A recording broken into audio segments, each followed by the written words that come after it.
Very good afternoon students. पहले मैं ले रहा हूँ डाउट्स प्रोजेक्टाइल के। काइनेमेटिक्स से कुछ आए हुए हैं, कौन सी एक्सरसाइज के साक्षी एक्सरसाइज नंबर के साथ डालना, 14, 15, 20 ऐसे डाले हुए। विच एक्सरसाइज 1 या 2 काइनेमेटिक्स वो आप बताना मुझे। पहले मैं प्रोजेक्टाइल के ले रहा हूँ। Firstly projectile exercise 1, that is let me open the booklet here. Yes, this is your projectile booklet.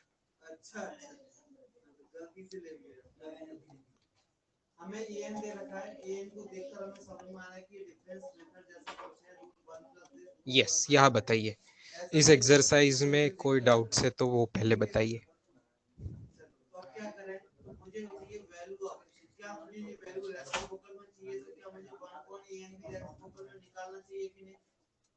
अगर ये रेसिप्रोकल में चाहिए तो मुझे भी रेसिप्रोकल जाना चाहिए, तो क्या करना पड़ेगा? इसे नीचे लाके रूट प्लस रूट ऐसा आएगा। क्या मुझे इसे projectile motion exercise 1, that is previous year question. ऊपर रूट माइनस रूट नीचे क्या आएगा?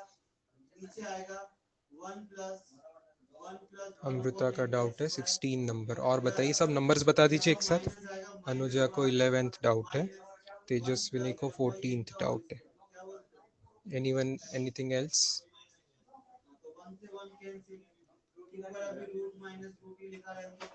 ठीक है, 2 पे बाद में जाएंगे, 1 पे स्टेप बाय स्टेप आते हैं। पहले 11th क्वेश्चन सिक्वेंशियली जाएंगे। क्वेश्चन नंबर 11 क्या है देखते हैं। क्वेश्चन नंबर 11 बोल रहा है particle starting from origin moves in straight line. अच्छा, स्ट्रेट लाइन, ये तो फिर प्रोजेक्टाइल का क्वेश्चन कम है। ये तो प्रोजेक्टाइल तो स्ट्रेट लाइन नहीं होता है। प्रोजेक्टाइल तो कभी स्ट्रेट लाइन होता नहीं है। इसका मतलब क्या है? ये सवाल दिया तो इन्होंने प्रोजेक्टाइल में, लेकिन ये प्रोजेक्टाइल का है नहीं वैसे, क्योंकि ये स्ट्रेट लाइन से जा रहा है। और स्ट्रेट लाइन से जा रहा है ओरिजिन से शुरू करके और बाद में √3,3। ये थोड़ा प्रिंटिंग मिस्टेक से दिख रहा है मुझे ना, तो ये पॉइंट मैं मान रहा हूँ √3,3 बोल रहे हैं वो। तो how will the diagram be? Diagram will be कि पार्टिकल ओरिजिन यहाँ पे है 0,0, कहीं तो 1 2 3 1 2 3 √3,3। √3 ये 2 और 1 और 2 के बीच में होता, तो √3,3 इस जगह पे पार्टिकल जा रहा है। ओरिजिन पे भी जा रहा है, उस जगह पे भी जा रहा है। मतलब उसका पाथ कैसा होगा? उसका पाथ पार्टिकल का ऐसे होगा। ठीक, तो ये एक्स एक्सिस से कितना एंगल बनाता है ये पूछा है। तो इन अनदर वर्ड्स ये थोड़ा सा बेसिक मैथ्स का ही क्वेश्चन है, ट्रिग्नोमेट्री सा ही क्वेश्चन है।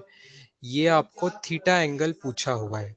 सो डू यू नो कि अपोजिट साइड और एडजेसेंट साइड पता है तो tan थीटा हम निकाल सकते हैं। सो tan theta is opposite upon adjacent.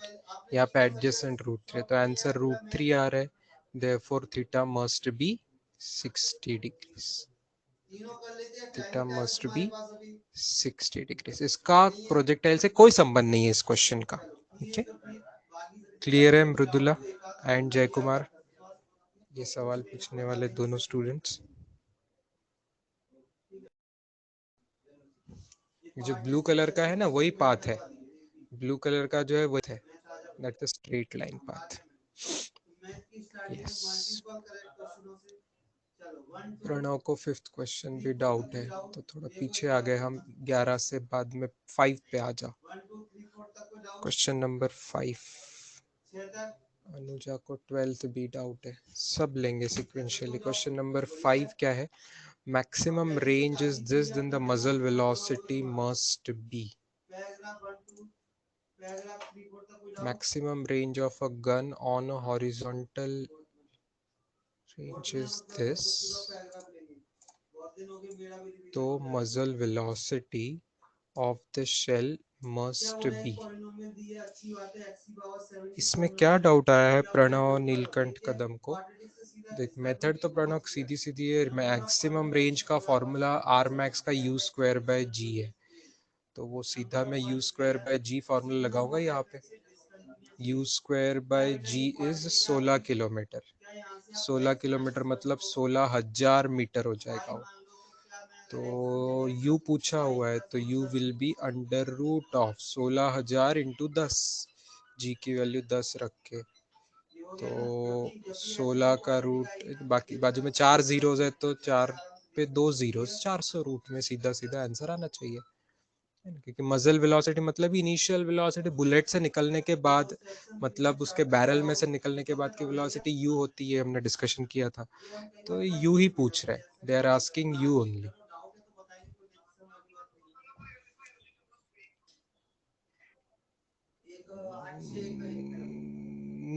नहीं नहीं प्रणव, गन स्ट्रेट है तुझे ऐसा लगा? नहीं, हॉरिजॉन्टल रेंज है, मतलब रेंज हॉरिजॉन्टल होती है ना, लेकिन it's like a regular usual question, it's a usual question only. एकदम हॉरिजॉन्टल फायर करेंगे तो कहीं जाएगा नहीं, जमीन पर से हॉरिजॉन्टली फायर करेंगे तो कहीं जाएगा ही नहीं ना, तो ये मैं रेगुलर क्वेश्चन है बेटा, कोई कंफ्यूजन नहीं है इसमें। तो हॉरिजॉन्टल वर्ड बार बार आया उससे शायद कंफ्यूजन हो गया, तो हॉरिजॉन्टल वर्ड इसलिए आया हो क्योंकि रेंज हॉरिजॉन्टल होती है ना, range is always a horizontal displacement ना, तो ये आर के लिए वो वर्ड हॉरिजॉन्टल आया है, दो जो जो क्वेश्चन में आया हुआ है। नो, ये टावर हमने लेटेस्ट किया ना, इसलिए तुझे टावर से कंफ्यूजन है। No, this is not tower वाला question, this is usual question. वहां पे अगर वर्ड प्लेन यूज किया होता तो ज्यादा अच्छा होता, हॉरिजॉन्टल रेंज के बजाय हॉरिजॉन्टल प्लेन वर्ड यूज किया होता है, तो maximum horizontal range of a gun on a horizontal plane is, ऐसा बोलना चाहिए था, ताकि ये क्लियर होता कि और ग्राउंड पर से ही फायर किया है, ये अज्यूम कर दिया, इन्होंने बोला नहीं है, लेकिन ग्राउंड पर से ही फायर किया है, ये आपको अज्यूम करना है। ठीक है, चलो। टावर का क्वेश्चन रहेगा ना तो बोलेंगे कि कितने हाइट से क्या है ना, टावर से फेंका है किसी हाइट से, तो वो बोलेंगे आपको, जब तक ऐसा नहीं बोला है तो ऐसा आपको अज्यूम नहीं करना है, ठीक है, रेगुलर चीज अज्यूम। तो fifth we have discussed, 11th we have discussed, इसको अगले पेज पे करेंगे। 12th क्वेश्चन देखो, 12th क्वेश्चन अनुजा का डाउट है, 12th question Anuja we have done in the class, refer back, 12th we have done in the class, last class I have discussed, वो जो ना वेनेसडे वाला क्लास जो था, वेनेसडे वाले क्लास में ओरल डिस्कशन में हमने वो डिस्कस किया हुआ है। आर्या 13th का मैथमेटिकली बताइए सर। हाँ, 13th का मैथमेटिकल डिस्कशन बाकी है ना, यस, 13th का मैथमेटिकल डिस्कशन बाकी, लॉजिक से मैंने बताया था, मैथमेटिकली बताना बाकी था, उसके लिए ज्यादा जगह लगने वाली है तो मैं उसको अगले पेज पे ले रहा हूँ। Monkey sitting on the tree वाला क्वेश्चन, इसको भी हमने उस दिन डिस्कस किया था, बट ओनली लॉजिकली मैंने आपको बताया था। देखिए यहाँ पे, let me draw systematic nice diagram first.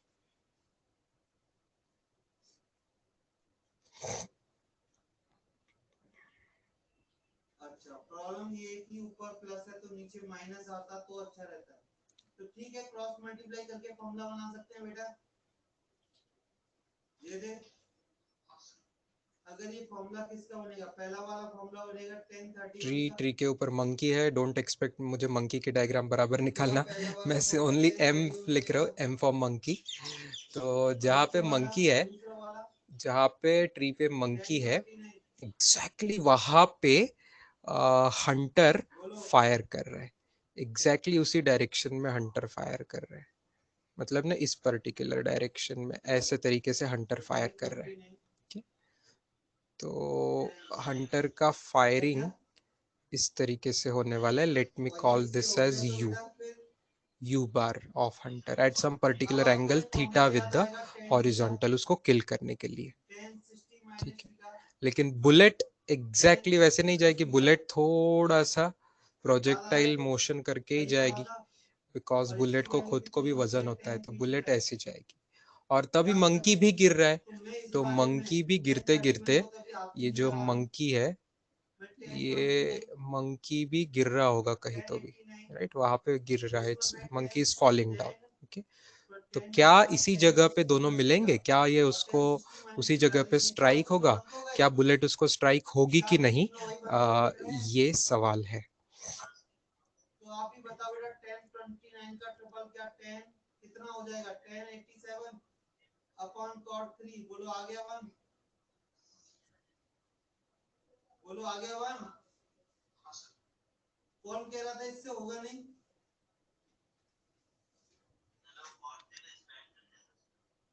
अपनी मर्जी भाई किसी को भी कुछ भी करो देखो जो सिंपलेस्ट लगा कि मैं ये पर्टिकुलर जो डिस्टेंस मंकी गिरेगा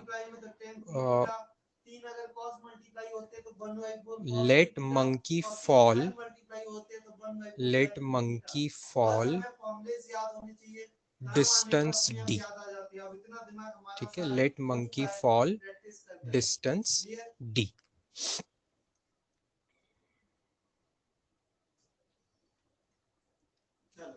चार तक और कोई डाउट 8 तक अब मंकी फॉल्स डाउनवर्ड तो मंकी की इनिशियल तो स्पीड नहीं थी फॉल होने की तो मंकी की इनिशियल स्पीड 0 थी बाकी मंकी फॉल हो रहा है तो मंकी का डिस्टेंस डी मैं कैसे फाइंड कर सकता हूँ using s is equal to ut plus half at square find कर सकता हूँ मंकी का distance we can find using s is equal to ut plus half a t square क्या मैं डाउनवर्ड डायरेक्शन को पॉजिटिव ले लूं इजी जाएगा या u की वैल्यू 0 है u की वैल्यू 0 है s की वैल्यू d हो जाएगी s की वैल्यू d हो जाएगी s की वैल्यू d हो जाएगी और d is equal to 0 plus downward direction को मैंने पॉजिटिव लिया है तो half g t square therefore d is equal to this distance d जो है that is equal to half gt square d is equal to half gt square okay ये आ गया तो मंकी इतना गिर रहा है okay? मंकी इतना गिर रहा है एक काम कर सकते चलो ठीक है अच्छा मैं यहाँ पर सीधा एलएचआर लगा दूं अगर किसी को दिक्कत नहीं हो तो चलो मैं ln 1/x को ना माइनस ln x लिख रहा हूँ माइनस ln x का डिफरेंशिएशन माइनस 1/x आ जाएगा क्या बोलते हो मेरा मानना है कि ln x 1/x का जो डिफरेंशिएशन है माइनस अच्छा अब रेड कलर का पाथ देखिए बुलेट का पाथ देखिए बुलेट का जो पाथ है ये जो बुलेट की हाइट है इसको मैं y बोल दूं हमने जो x कोऑर्डिनेट और y कोऑर्डिनेट ऐसे निकालते थे ये displacement in x direction displacement in y direction तो इसके फॉर्मूले हम जानते हैं x का formula we know u cos theta into t u cos theta into t और y कोऑर्डिनेट होता है this we have found first day that is u sin theta t minus half g t square u sin theta t minus half g t square ये हो रहा है projectile motion में ठीक है ये हो रहा है बुलेट का प्रोजेक्टाइल मोशन में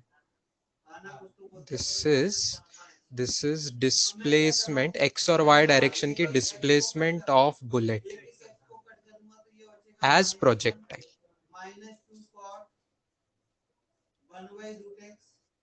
ठीक है this is displacement of bullet as projectile अब बाजू में एक इंटरेस्टिंग चीज मैं लिख रहा हूं देखो अगर बुलेट स्ट्रेट जाती थी अगर बुलेट स्ट्रेट जाती समझ लिखने के लिए हिंदी में लिख रहा हूं अगर बुलेट स्ट्रेट जाती प्रोजेक्टाइल मोशन नहीं करती तो जहां पे मंकी है वहां पे उसको हिट करती थी एकदम ठीक है जहां पे मंकी है ट्री पे वहीं पे उसको हिट करती थी जहां पे मंकी है वहीं पे उसको हिट करती थी मंकी का ये जो डिस्टेंस है मान लो मैं स्मॉल एच ले रहा हूँ मंकी का डिस्टेंस देन उसको टी टाइम में अगर हिट करती तो एच क्या होता था एच की वैल्यू आप समझ रहे एच इज वर्टिकल डिस्प्लेसमेंट तो यू का वर्टिकल कंपोनेंट इनटू सीधा टाइम आता था ठीक है क्योंकि अगर स्ट्रेट जाती मींस नो एक्सेलरेशन कोई एक्सेलरेशन नहीं होता था बुलेट को ग्रेविटी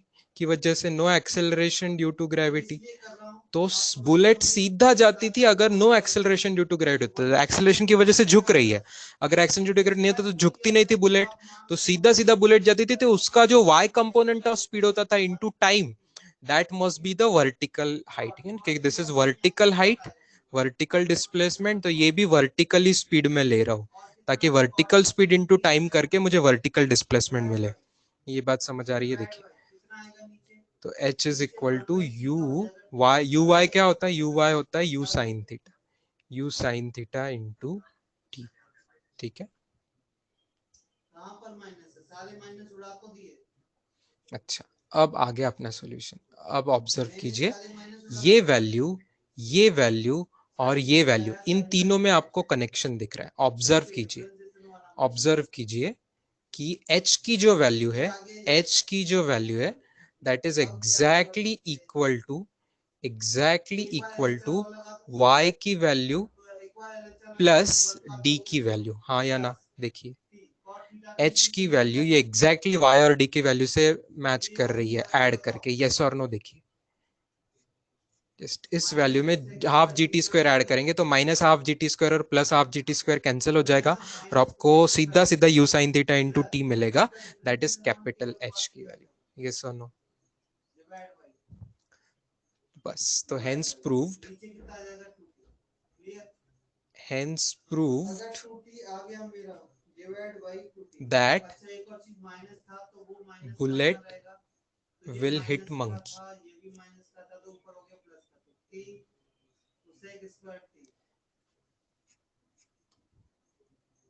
क्लियर है?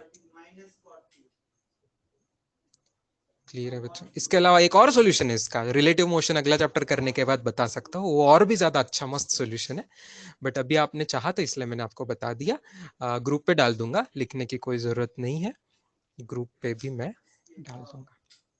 ठीक है, इस डायग्राम से आपको बहुत अच्छे से क्लियर हो रहा है कि बुलेट स्ट्रेट जाने के बदले बुलेट प्रोजेक्टाइल करने से जितना नीचे झुक रही है लाल कलर के पाथ पे, उतना ही मंकी नीचे झुक रहा होगा। ये यहां से ज्योमेट्रिकली एंड अल्जेब्रिकली ऐसा प्रूव हो गया, क्योंकि डिस्टेंस वो मैच कर रहे हैं। इसका मतलब हाँ, वो बुलेट उसी को जाके लगने वाली है।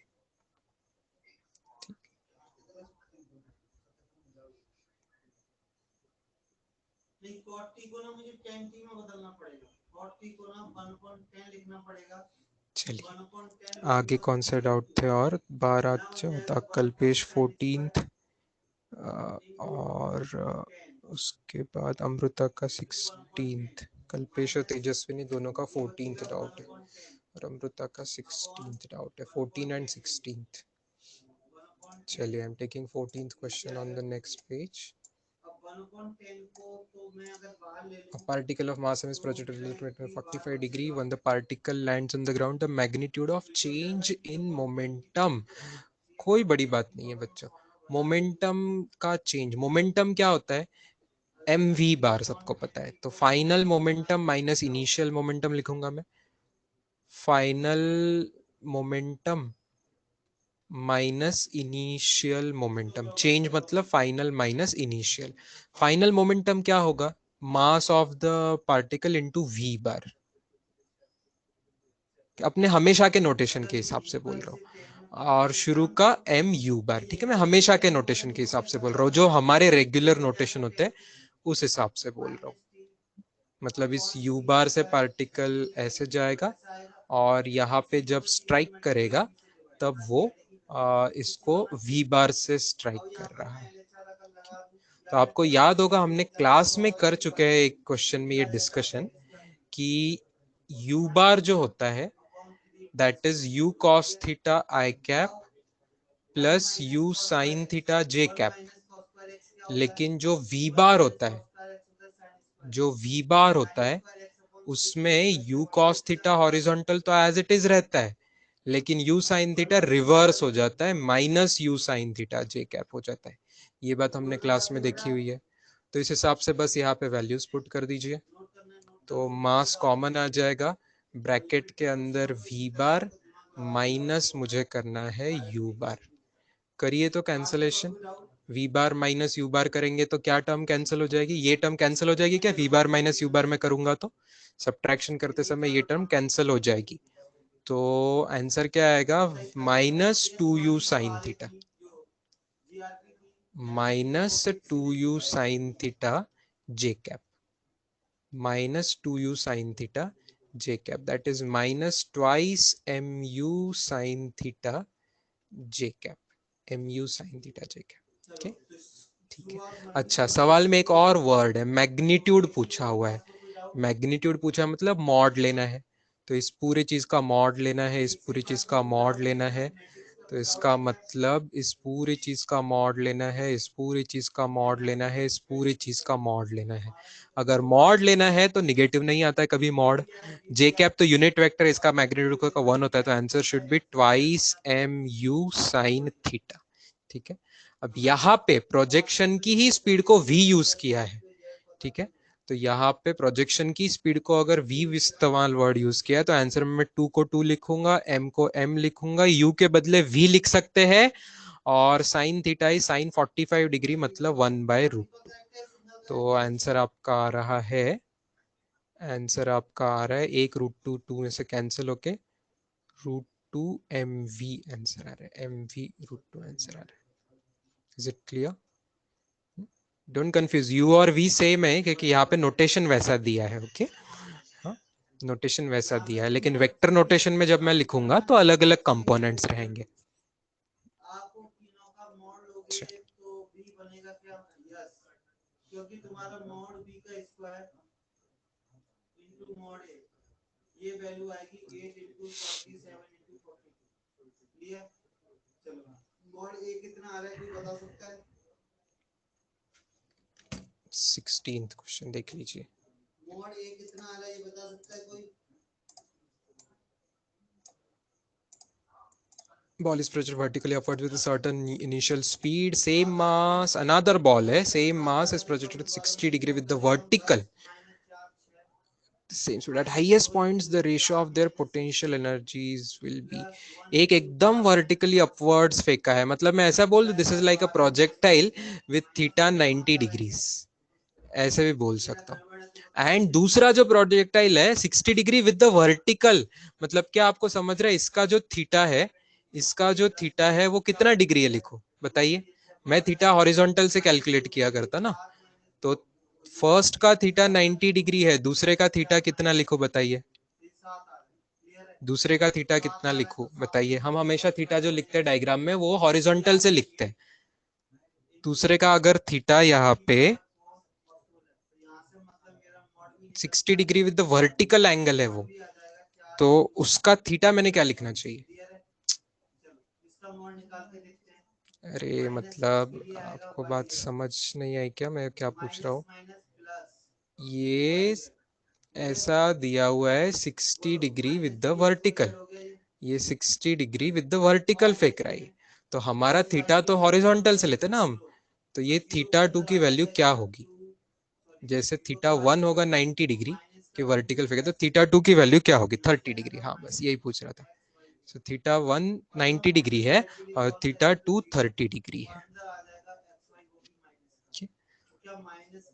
तो पूछा क्या, eight highest points of their journey the ratio of potential energy will be.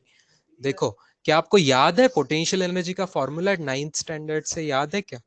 मान लो मैं potential energy of first case divided by potential energy of the second case, ऐसे लिखता हूँ। तो पोटेंशियल एनर्जी का फॉर्मूला याद है, mgh हुआ करता है, mgh। बहुत खूब।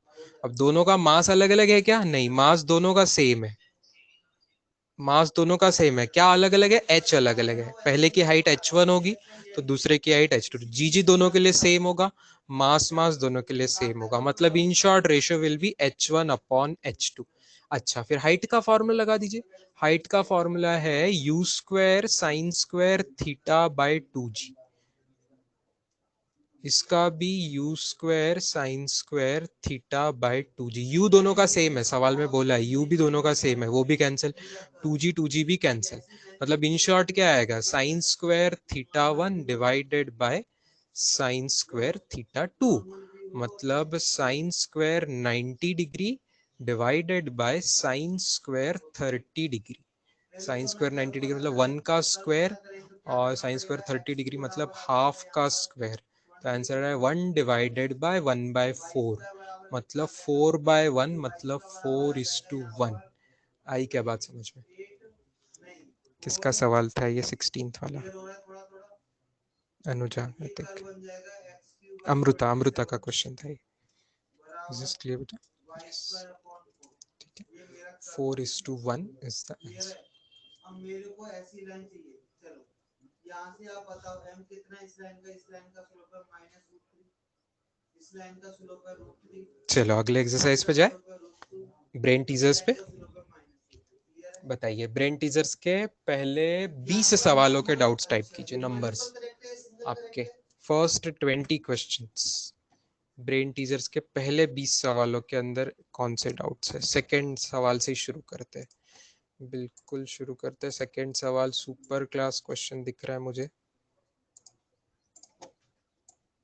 ब्रेन टीजर का second question, exercise 2।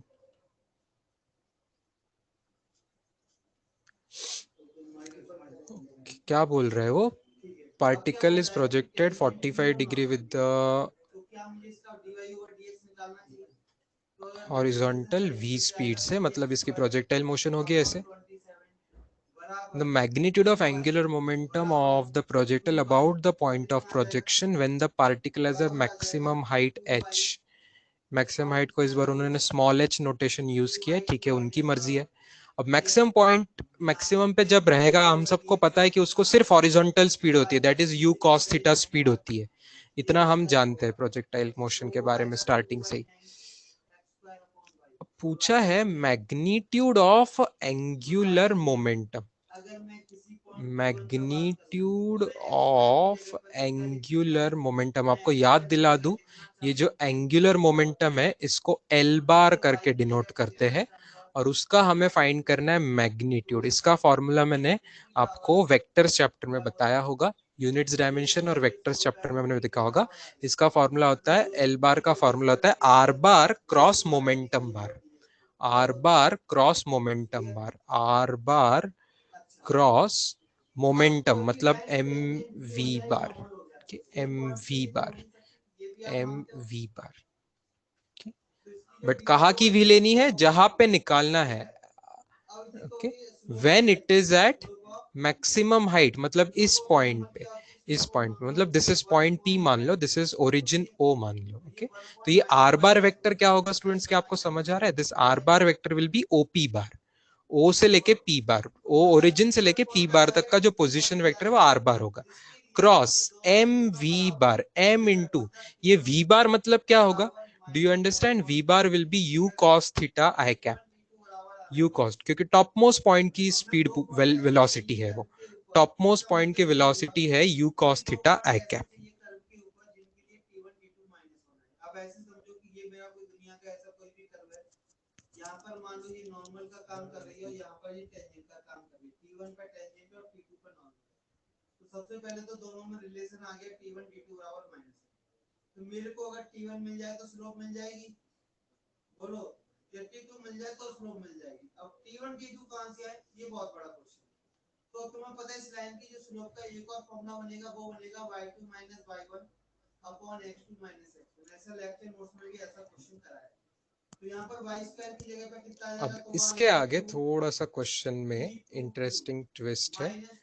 OP point से देखिए, ओपी की जो डायरेक्शन है, ओपी बार वेक्टर जो होगा उसकी डायरेक्शन ये होगी, मैं जो डॉटेड करके दिखा रहा हूँ, ओपी की जो डायरेक्शन होगी वो रेड कलर से मैंने जो डॉटेड डायरेक्शन दिखाने की कोशिश की है, ओ से लेके पी तक जा रहा होगा, ये ओ से लेके पी तक, तो इसकी डायरेक्शन ऐसी ऐसी ऐसी होगी, इस तरीके से। मैं व्हाइट कलर वाली चीज वापस लिखता हूँ, यू साइन थीटा वहां पे लिखा हुआ था, सॉरी यू कॉस थीटा लिखा हुआ था, यू कॉस थीटा या यू कॉस 45 डिग्री। ओके, यहाँ पे यू कॉस किस कौन सा है? 45 डिग्री है, यू कॉस 45 डिग्री है, तो वो भी लिख देता हूँ m into you cos 45 degree I cap, यहाँ तक, ठीक है। अच्छा, अब जब भी क्रॉस प्रोडक्ट होता है दो वेक्टर्स का, तो हमें पता है कि उसकी लेंथ क्या होती है, क्रॉस प्रोडक्ट का मैग्नीट्यूड क्या होता है? क्रॉस प्रोडक्ट का मैग्नीट्यूड होता है पहला वेक्टर का मैग्नीट्यूड इंटू दूसरे वेक्टर का magnitude into sine of angle between them, into sine of angle between them. अब ये दोनों वेक्टर के बीच में का एंगल ये है, यहाँ पे मान लो इस एंगल को मैं कुछ बोल देता हूँ, इस एंगल को नाम देता हूँ मैं, मान लो कोई भी कुछ नाम दे, बीटा नाम दे दिया, मान लो अल्फा बीटा वाला बीटा नाम दे दिया, तो यहाँ पे sign beta will be the answer. ये याद आ रहा है, magnitude of a cross product. Okay, using formula of magnitude of cross product, magnitude of cross product of two vectors में पहला वेक्टर का मैग्नीट्यूड दूसरा वेक्टर का मैग्नीट्यूड, तो sine of angle between them. ये स्टेप समझी क्या, बताइए। तो अब आते तुम्हारे ये लिस्ट वाले क्वेश्चन 1 2 3, इनमें कोई डाउट? ये स्टेप समझी क्या, बताइए। किसी का कोई डाउट हो तो बोलो। अब बीटा देखो, बीटा मैंने ऊपर का बीटा और नीचे का बीटा दिखा दिया, करस्पॉन्डिंग एंगल्स इक्वल है, ठीक है, करस्पॉन्डिंग एंगल्स इक्वल है। तो क्या आपको समझ आ रहा है, अगली स्टेप में मैं साइन बीटा को लिख सकता हूँ, ओपी साइन बीटा को लिख सकता हूँ H height, OP into sine beta, OP multiplied by sign beta जो है, यही आंसर एच का है, क्योंकि वो ट्रायंगल में अपोजिट साइड है, ट्रायंगल में अपोजिट साइड है, तो hypotenuse into sine beta is opposite side. Hypotenuse into cos theta करते थे तो एडजेसेंट साइड मिलती थी, हाइपोटेनस इंटू साइन बीटा करेंगे तो अपोजिट साइड मिलेगी, मतलब एच मिलेगा। तो ये चीज बन गई एच, और अगला बाकी की टर्म जो है वो एज इट इज रहेगी, एम यू कॉस 45 डिग्री की वैल्यू लिख लो 1/√2, 1/√2। चलो, अब क्या हमें एच का फॉर्मूला पता है, एच का फॉर्मूला होता है u square sine square 45 degree यहाँ पे का एंगल डिवाइडेड बाय 2g, ये एच का मैक्सिमम हाइट का फॉर्मूला है, इनटू बाजू में है एम यू इंटू 1/√2। बस अब कैलकुलेशंस बराबर कर लीजिए स्टूडेंट्स। साइन स्क्वायर 45 डिग्री क्या होगा, साइन स्क्वायर 45 डिग्री क्या होगा, साइन 45 डिग्री 1/√2, 1/√2 का स्क्वायर हाफ होगा, तो हाफ और हाफ मिलके बाय 4 हो जाएगा। तो मेरा आंसर आ रहा है, देखिए एम यू स्क्वायर इंटू मिलके यू क्यूब हो जाएगा divided by 4√2g, divided by 4√2g। ठीक है, यहाँ पे u के बदले v नोटेशन यूज किया है सवाल में, तो सेकेंड ऑप्शन आंसर है। ध्यान से देखिए, u हमारा हमेशा का नोटेशन है, इस सवाल में v दिया हुआ है, तो M we cube by 4√2g। तो y इनटू नीचे क्या आएगा, कोसेक थीटा आएगा, कोसेक थीटा। कोसेक थीटा को ब्रैकेट में क्या लिख लोगे, कोसेक थीटा को ब्रैकेट में लिखोगे, कोसेक थीटा को ब्रैकेट में 1 प्लस कॉट स्क्वायर थीटा, तो 1 प्लस dx ओवर dy का स्क्वायर। ठीक है, आपको ये मिल जाएगा सॉल्यूशन बेटा, बट आपको कोई स्टेप नहीं समझिए तो पूछ लीजिए अभी। ये येलो कलर वाली स्टेप इंपॉर्टेंट है, most important step I would say yellow colour, red and yellow. Red पहला फॉर्मूला एंगुलर मोमेंटम का याद होना, और नेक्स्ट थिंग मैंने येलो कलर में जो किया है ओपी इंटू साइन बीटा को हाइट लिख लिया है, ये इससे क्वेश्चन इजी हो गया, नहीं तो फिर ओपी निकालना बड़ी मुश्किल बात थी, ओपी निकालना मतलब लंबा काम था, फिर वो it was a very lengthy task. लेकिन ओपी साइन बीटा की वैल्यू डायरेक्ट एच मिल गई, जिसका हमें फॉर्मूला पता है एच का, इसलिए क्वेश्चन आसान हो गया। So please repeat the last second step, last second step, मतलब एकदम देख एच का फॉर्मूला यूज किया मैंने, एच क्या है, मैक्सिमम हाइट ना, एच इज ये मैक्सिमम हाइट, मैक्सिमम हाइट का फॉर्मूला है ना अपने पास, u square sine square theta by 2g, या थीटा क्या है, प्रोजेक्शन का एंगल, प्रोजेक्ट करते समय 45 डिग्री का एंगल था, तो you square sine square 45 degree by 2g, यही वैल्यू यूज की, you square sine square 45 degree by 2g, नहीं समझा साक्षी, हाँ वही बता मैंने, प्रोजेक्टाइल मोशन का हाइट का फॉर्मूला है ना you square sine square theta by 2g, वही फॉर्मूला यूज किया। ये सवाल में बोला है मैक्सिमम हाइट पे जब जा रहा है, when particle at maximum height, projectile motion में पार्टिकल मैक्सिमम हाइट पे होता है, तो वही फॉर्मूला है। हम जनरली उसको कैपिटल एच से दिखाते थे, उन्होंने सवाल में स्मॉल एच बोला इसलिए मैंने यहाँ स्मॉल एच लिखा, हम उसको कैपिटल एच से दिखाते थे, याद आ रहा है, u square sine square theta by 2g। आगे बात करते हैं, अगला क्या है, करो पासिंग थ्रू 1, 1, ये बात की बात है, any tangent intersect the y axis, So, नीचे का 2 कहाँ गया? अरे नीचे का 2 और 2 4 हो गया ना। इसको हमेशा मैथ स्कूल मैथ्स में प्रॉब्लम आता है। क्या बोला है? बेटा u square sine square 45 degree करूंगा तो 1/√2 का square by 2g into mu/√2 ऐसा होगा। तो u स्क्वायर 1/√2 का स्क्वायर हाफ होता और ये हाफ का 2 और ये 2 और 2 और √2 और यहाँ पे mu स्क्वायर और u, तो क्या ये mu square into u cube by 4√2 नहीं बनेगा क्या? जी भूल गया मैं कहीं पे, जी है नीचे और, तो जी आई क्या बात समझ में? तो गायब नहीं हुआ, वो मिल गया। 2 और 2 4 हो गया, आई मीन 2 इंटू 2 4 हो गया। ठीक है, ये फिलहाल यहाँ पॉइंट x1 y1 ये है, तो ये आ जाएगा y1 माइनस mx1। बोलो क्लियर? ये y माइनस ये डिस्टेंस जो है वो हो गई y1 माइनस mx1। अब y माइनस आगे बताइए। x1 y1 के बीच का distance next doubts from the same exercise. वो आएगा x स्क्वायर प्लस यहाँ y से y कैंसिल हो जाएगा m स्क्वायर x स्क्वायर बराबर बराबर लगा देना y माइनस फोर्थ क्वेश्चन। और यहाँ पे तुमको पता है m क्या dy ओवर dy। अरे कुछ दम नहीं है फोर्थ क्वेश्चन में, दिखाने के लिए थोड़ा सा स्टाइल मारी है उन्होंने थोड़ी सी क्वेश्चन में, बाकी कुछ दम नहीं है क्वेश्चन में। सिचुएशन इंटरेस्टिंग है लेकिन सॉल्व करने में कोई टेंशन वाली बात नहीं है। देखो रिवर या समुंदर जो भी है उसके अंदर एक शिप है बोला है, और उस शिप में हम क्या कर रहे हैं, उस शिप के अंदर एक शेल मतलब बुलेट की शेल फायर्ड वर्टिकली अपवर्ड्स। तो यहाँ पे एक बंदूक ली और उस बंदूक से बुलेट फायर कर दी, किसी मैन ने बंदूक पकड़ के यहाँ से बुलेट फायर करी ऊपर, किस स्पीड से? v1 से। लेकिन खुद शिप कितने से ट्रैवल कर रही है? v2 से।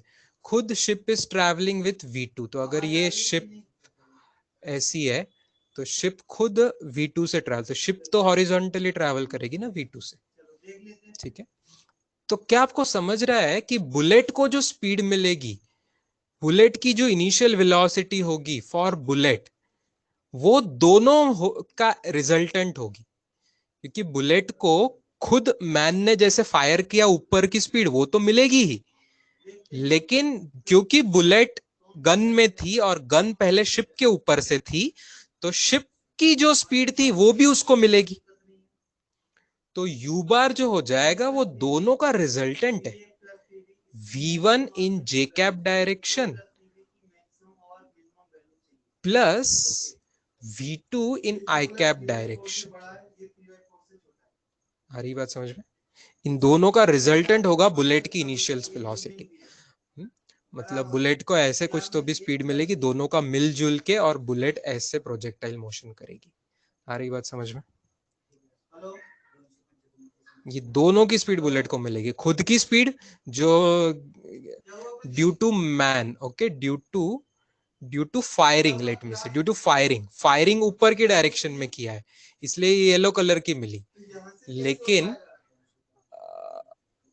ये जो मिली है ड्यू टू शिप मिली है, क्योंकि बुलेट और गन शिप के ऊपर थे तो शिप की भी स्पीड उनको मिलेगी, इसलिए ड्यू टू शिप ये भी स्पीड मिलेगी। ठीक है, देयरफॉर मैं वापस लिख रहा हूं अगले स्टेप में। देखो यू बार को लिखा, आई कैप की टर्म पहले लिख लो, v2 आई कैप प्लस v1 जे कैप। अच्छा, हम क्या लिखा करते थे आई कैप वाले कंपोनेंट को? ux लिखा करते थे, और जे कैप वाले कंपोनेंट को हम हमारे हैबिट के हिसाब से uy लिखा करते थे। और अब पूछ रहा है हमें हॉरिजॉन्टल रेंज का फॉर्मूला, तो क्या हम नहीं जानते रेंज के फॉर्मूला का एक लुक ऐसा भी होता है, 2ux uy by g। ये भी रेंज के फॉर्मूला का एक फॉर्मेट है, ये हमने क्लास में देखा है। बस ux की वैल्यू v2 पुट कर दीजिए, ui की वैल्यू v1 पुट कर दीजिए by g, that will be the answer. कोई दम नहीं है सवाल में in that sense, situation interesting बनाई हुई है, बाकी कोई सवाल में दम नहीं। क्लियर है जय कुमार बेटा? यस, बाकी स्टूडेंट्स भी क्लियर है? और किसी ने अगर सॉल्व किया था, डाउट पूछने से डरे लेकिन आपको डाउट था ये, तो आई होप ये आपको क्लियर हो गया।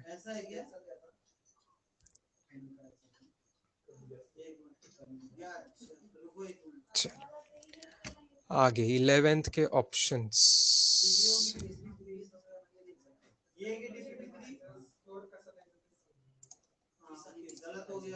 क्वेश्चन नंबर 11th के ऑप्शंस।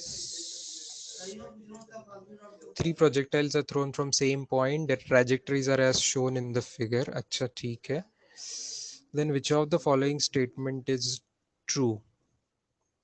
ये 5वां क्वेश्चन है क्या बेटा?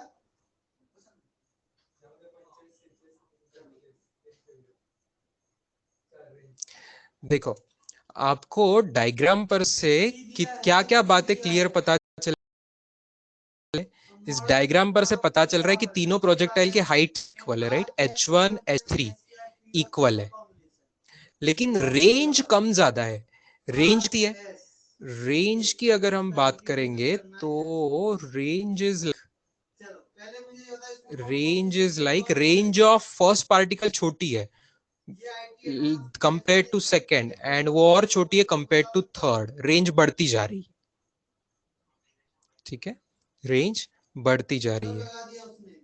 okay?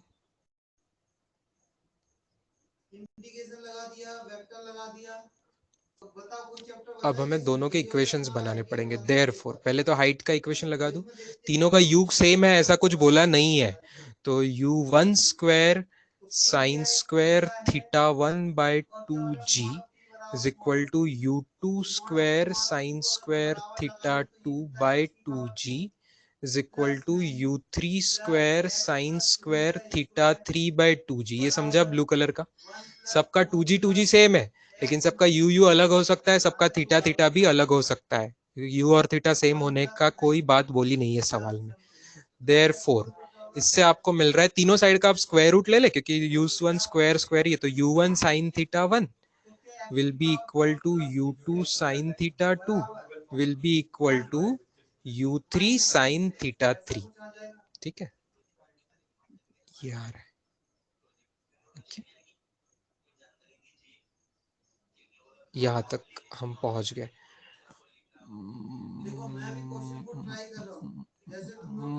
मतलब भी इसको मैं ऐसे ले सकता हूँ यू वाई, ये ना vertical component u y of 1 is equal to u y of 2 is equal to u y of 3। ये मिल गया मुझे।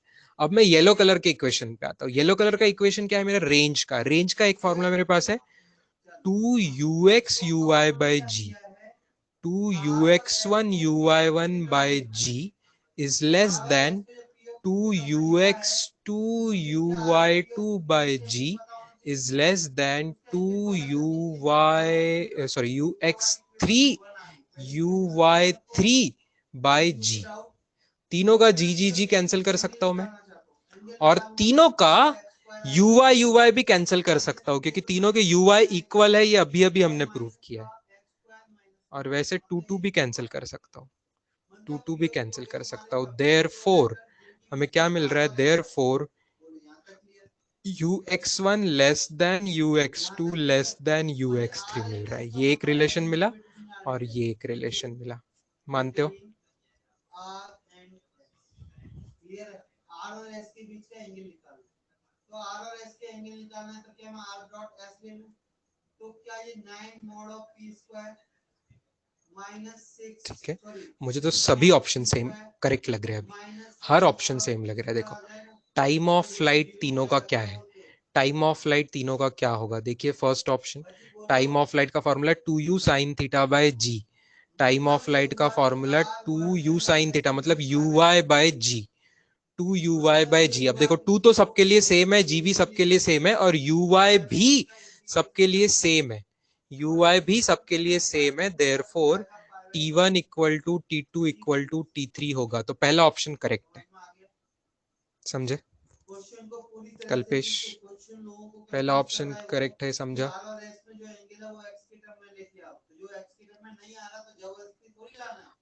अब तीसरे ऑप्शन पे ध्यान दे, पहले तीसरा समझाता हूँ। Horizontal velocity component is greatest for particle c. भाई ये तो सीधा दिख रहा है, इसको मैं ट्रिपल स्टार से यहां से करता हूँ, ये चीज है ट्रिपल स्टार। हॉरिजॉन्टल कंपोनेंट मतलब एक्स कंपोनेंट सबसे बड़ा किसके लिए है? थर्ड पार्टिकल के लिए, मतलब सी पार्टिकल के लिए सबसे बड़ा है, ये भी मिल गया, तो वो भी ऑप्शन सही है। अब रही बात लॉन्च स्पीड की, मतलब यू की बात, तो वो मैं यहां समझाता हूं, समझ लीजिए। यू जो है, किसी का भी यू जो है, किसी का भी यू जो है वो होगा, किसी का भी जो यू होगा, that u will be under root of u x का स्क्वायर प्लस यू वाई का स्क्वायर। ऐसा फॉर्मूला होता है, u will be u x square plus Pythagoras से। तो इसमें से यू वाई जो है सेम फॉर ऑल है, ये सबके लिए सेम है, सेम फॉर ऑल है। तो u सबसे ज्यादा किसके लिए होगा? u सबसे ज्यादा किसके लिए होगा? जिसके जैसा ux जिसका बड़ा होगा उसी का u बड़ा होगा। Okay, therefore you can say u1 भी पहले का छोटा होगा u2 से, और u3 और से वो भी छोटा होगा, तो u1 less than u2 less than u3। मतलब थर्ड पार्टिकल का u भी सबसे ज्यादा है, थर्ड पार्टिकल का यू एक्स भी सबसे ज्यादा है, और थर्ड पार्टिकल का ओवरऑल यू भी सबसे ज्यादा है। आई क्या बात समझ में? चलो, साक्षी को भी समझ आ गया है, आई होप सबको समझ आ गया। चारों ऑप्शन क्लियर है सबको? पहले तीनों ऑप्शन मतलब क्लियर है, इसीलिए ऑल ऑफ द अबव जवाब है, यहाँ मोर देन वन करेक्ट नहीं है, तीनों ऑप्शंस करेक्ट है। इसीलिए आपने सिर्फ वन या सिर्फ टू या सिर्फ थ्री ऑप्शन टिक नहीं करना है, आपने फोर्थ ऑप्शन टिक करना है, that is all of the above. Second option please. देख बेटा, सेकेंड ऑप्शन मैंने नीचे समझाया हुआ है अभी अभी, कि ये जो ब्लू कलर का यू वाई स्क्वायर था ना, ये सबके लिए सेम है, करेक्ट?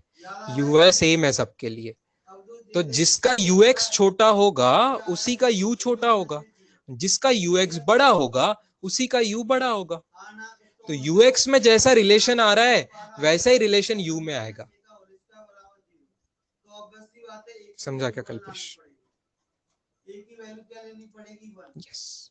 लेकिन प्रॉब्लम क्या ये बोला है एग्जैक्टली वन लाइन कॉमन, लेकिन अगर मैंने ए को वन ले लिया, ए को अगर मैं वन लेता हूँ तो मेरे आगे बोलिए बेटा, anyone else, any other doubts 20 के आगे? तो कुछ तो मामला गड़बड़ है। 11 12 13 14 15 16 20। अगर मैंने ए को वन ले लिया तो मेरे आ जाएंगे दो रूट कॉमन। 20 तक सबको सब कुछ क्लियर है मानो? 17th 17th, two stones are projected with same speed making different angles with the horizontal but their ranges are equal। देखो u same है but different angles है, but ranges are equal है। okay? ranges are equal, इतने पर से क्या information मिलती है हम देखो, ranges equal है तो रेंज ऑफ पहला is equal to range of दूसरा। तो रेंज का फॉर्मूला हमारे पास होता है u square sine two theta by g. तो थीटा दोनों का अलग होगा लेकिन यू दोनों का सेम है, यू दोनों का सेम है, तो यू स्क्वायर कैंसिल कर दू, जी जी भी कैंसिल कर दू। okay? तो sine of two theta one is equal to sine of two theta two. अब साइन टू थीटा का formula two sine theta cos theta, two sine theta two cos theta two, two two भी cancel हो जाएगा। अब एक angle pi by 3 देख के रखा है, मान लो थीटा 1 है, पहला एंगल पाई बाय 3 को डिग्रीज में कर देंगे कन्वर्ट तो 60 डिग्रीज हो जाएगा। तो ये वैल्यू मैं यहाँ पे पुट कर लू, ये वैल्यू 60 डिग्री पुट कर लू, थीटा 1 की वैल्यू 60 डिग्री पुट कर लूं। अरे अभी मैंने कैलकुलेशन मिस्टेक की थी, इसका मतलब यहाँ पे ये जीरो नहीं आ रहा है। एक मिनट इतना लंबा क्यों करना पड़ रहा है मुझे? इतना लंबा कोई करने की जरूरत नहीं है, एक शॉर्टकट है ना अपने पास, एक शॉर्टकट है ना। अगर सेम स्पीड से प्रोजेक्टाइल फायर किया तो कॉम्प्लीमेंट्री एंगल वाला शॉर्टकट है कि नहीं अपने पास? ना कुछ करने की जरूरत नहीं है, ये सेम स्पीड है और रेंज इक्वल है, तो एक का 60 डिग्री है, तो सीधी बात है कॉम्प्लीमेंट्री एंगल्स के हिसाब से थीटा 1 और थीटा 2 की एडिशन 90 डिग्री होनी चाहिए, क्योंकि कॉम्प्लीमेंट्री एंगल्स बनने चाहिए सेम रेंज के लिए।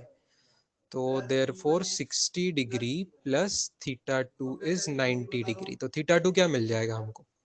थीटा 2 सीधा सीधा मिल जाएगा 30 डिग्रीज। मानते हो?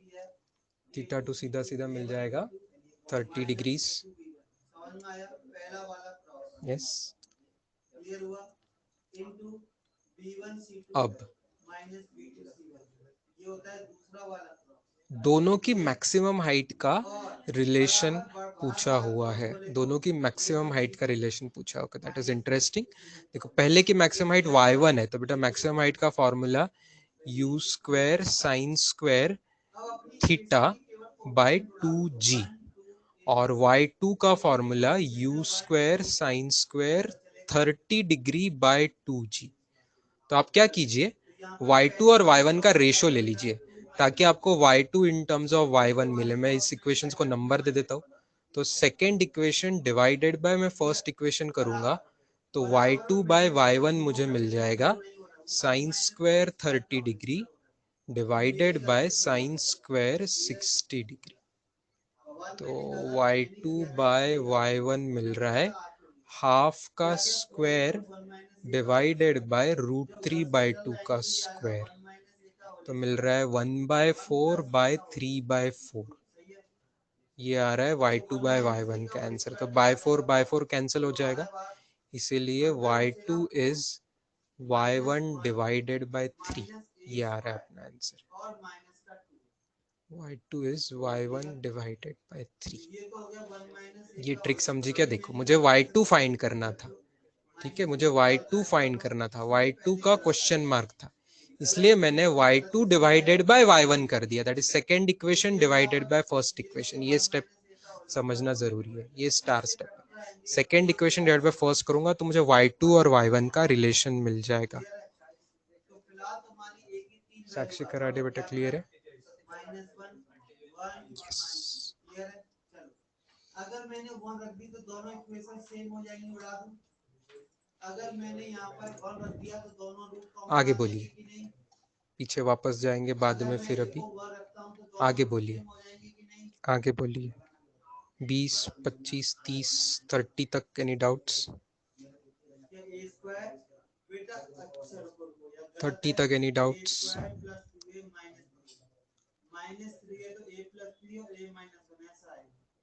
नो, 30 तक कोई डाउट्स नहीं।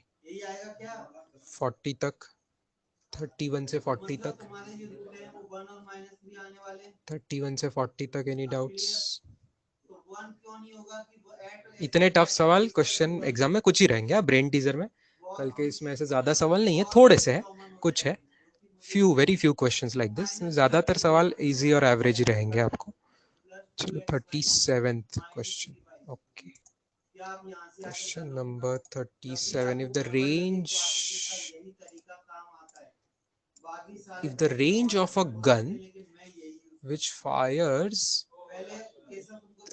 मजल वेलोसिटी स्पीड v, मतलब अपना जो u है इसी को ये v बोल रहे हैं, अपन जिसको u बोलते हैं उसी को ये v नाम से बोल रहे हैं, उसकी रेंज अगर r है then the angle of elevation is, अरे कुछ नहीं, इजी है। देखो देखो रेंज का फॉर्मूला लगा दो।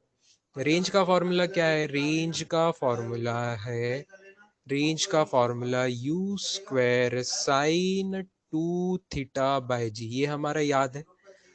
और हमें पूछा है थीटा फाइंड करने को, angle of elevation of the gun, मतलब गन कैसे कैसे रखी हुई है, गन कैसे रखी हुई है, मतलब गन ऐसे रखी हुई है, तो ये एंगल थीटा होगा ना, इसी को एंगल ऑफ प्रोजेक्शन या angle of elevation of the gun भी बोल सकते हैं कि जमीन से जितना ऊपर है गन, जितना एंगल पे है यही, तो हमें थीटा ही फाइंड करने को बोला गया है।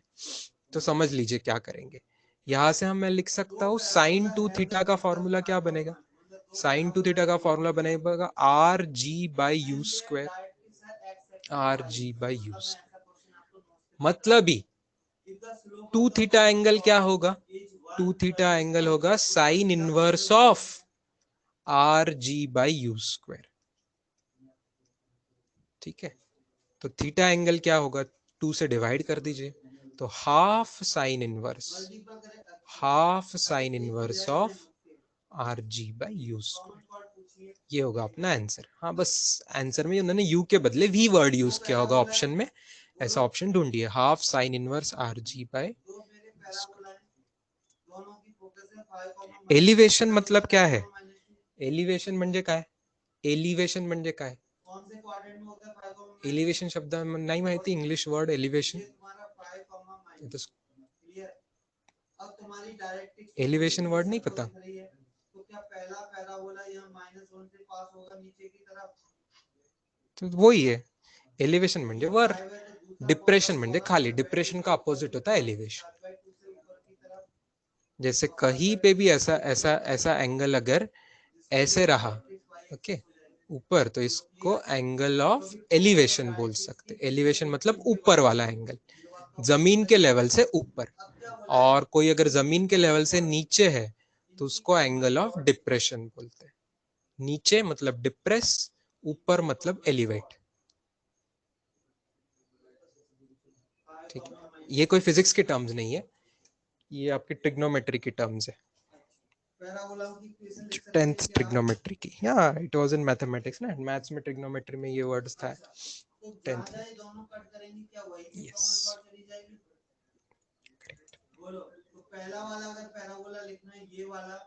ठीक है, जिन्होंने नहीं पढ़ा था उनके लिए नाम समझ के, डिप्रेशन वर्ड तो समझते हो ना, आजकल डिप्रेशन वर्ड बहुत कॉमन हो गया है, तो डिप्रेशन मतलब मूड डाउन होना, तो यहाँ पे एंगल की बात चल रही है, तो जब एंगल डाउन है तो एंगल ऑफ डिप्रेशन, और उसी का उल्टा एलिवेशन, जब आपका मूड एलिवेट हो गया, आपका मूड एकदम पॉजिटिव हो गया, तो यू गॉट इलेटेड और elevated, your mood got elevated or mood got elated, तो इलेशन या elevation stands for something positive, ऊपर होना, हाइट, ऐसा लाइक तो सिंपल इंग्लिश है, इसमें कोई ज्यादा टेंशन के, इसमें कोई साइंस मैथ्स कुछ नहीं है, बड़ा इंग्लिश है। ठीक है, चलो आगे 37 के बाद एनी डाउट्स, 38, 9, 40, 41 हम क्लास में डिस्कस कर चुके ऑलरेडी, 42 पीछे गया थोड़े से, चलो 32, ये सुंदर सवाल लग रहा है मुझे 32 भी, 2 balls with speed this both cover the same horizontal distance before returning to the plane of projection, plane of projection पे रिटर्न तो हो रहे, लेकिन सेम हॉरिजॉन्टल, मतलब वही बोल रहे रेंज इक्वल है, रेंज पहले की और दूसरे की रेंज इक्वल है, ओके बट इस बार यू अलग अलग है स्टूडेंट्स, ओके यू सेम नहीं है, इसका मतलब कॉम्प्लीमेंट्री एंगल मत लगा देना, ओके एंगल्स अलग अलग हो सकते हैं। तो चलो सीधा सीधा फॉर्मूला लगाइए, R1 का फॉर्मूला होगा उसका U1 square sine 2 theta, U square sine 2 theta by g, और दूसरी रेंज का formula U2 square sine 2 theta by g. ध्यान से देखना मैंने दोनों का जी सेम लिखा है, ओके लेकिन U दोनों का अलग लिखा, U1 U2, और थीटा भी दोनों का अलग लिखा, that is theta 1 and theta 2। अब जो जो सवाल में दिया है वो पुट कर दीजिए, सवाल में पहली स्पीड U दी है, ठीक है, पहले का एंगल दिया है 15 डिग्री, तो 2 इंटू 15 डिग्री, दूसरे का U दिया है U/2, तो रख दिया U/2, दूसरे का थीटा दिया ही नहीं है, एक मिनट उल्टा लिखा क्या मैंने, ओके 15 डिग्री पहले वाले का नहीं है, 15 डिग्री, सॉरी, ये तो पूछा है ना, angle of projection of A is, मतलब थीटा 1 पूछा हुआ है हमको, थीटा 1 पूछा हुआ है, तो भाई थीटा 1 पूछा है, और थीटा 2 जो है वो 15 डिग्री दिया हुआ है, थीटा 2 जो है वो 15 डिग्री, सेकेंड बॉल का जो है वो 15 डिग्री दिया हुआ है, ठीक है। चलो करते हैं कैलकुलेशंस आगे। u square sine of 2 theta 1 angle is equal to, right side में क्या होगा, u/2 का square will get expanded as u square by 4 और साइन हो जाएगा 30 डिग्री। अब u स्क्वायर कैंसिल हो सकते हैं, therefore sine of double theta 1 is equal to sine 30 degree क्या होगा, हाफ होगा, हाफ और 1/4 1/8 हो जाएगा बेटा, डायरेक्ट लिखो थोड़ा सा चलेगा, साइन 30 डिग्री की वैल्यू हाफ है, हाफ इंटू 1/4 1/8 हो जाएगा, देयरफॉर 2θ1 एंगल कितना आ रहा है, 2θ1 एंगल आ रहा है sine inverse of 1/8, therefore θ1 answer क्या आएगा, 2 से डिवाइड कर लीजिए तो half of sine inverse of 1/8।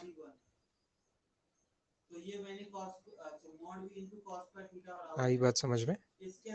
कितने लोगों को ये सवाल ऑलरेडी आ गया था एग्जाम करते समय, आई मीन एग्जाम बोल रहा हूँ, ट्राई करते समय, प्रैक्टिस के समय ऑलरेडी कितने लोगों को इसका जवाब निकालते आया था, देखने दीजिए मुझे,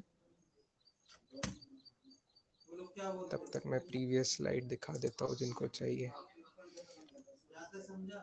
32 कितने लोगों को हाफ साइन इनवर्स 1/8 निकालते आया था while you were practicing? इसकी वैल्यू मैक्सिमम 1 है, इसकी मैक्सिमम मिनिमम वैल्यू लगा के आप ऑप्शन ढूंढ लेना, वहां से तुम्हारे अल्फा बीटा निकल आएंगे, क्लियर।